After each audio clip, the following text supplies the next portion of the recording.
Hey guys, so there's no intro today, but today I'm going to show you how to make a really easy strawberry milkshake, and let's get right into it. First, just for decorations, cut strawberry in half, then just slice those into eighths. After you cut all of them in half, set them aside. To a blender, pour about 3 cups of milk, then add 3 scoops of vanilla ice cream. Next, you want to add about 8 to 10 strawberries. Now cover tightly with the lid and blend for 30 seconds. Make sure it's the lowest setting possible. After 30 seconds, turn it off and you're done with your milkshake. Now pour into a 20-ounce glass. I tried to squeeze my homemade whipped cream out of a bag, but that didn't work, so I just decided to use a spoon.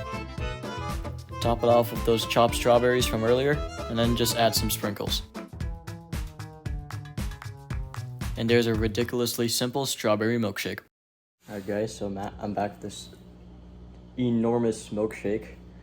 So yeah, I did pretty good with the decoration, so let's just see how it tastes. I'm surprised. Not quite creamy, but it's pretty good. Very good. Hopefully we'll hit 200 soon, which we will. But yeah, see you next time.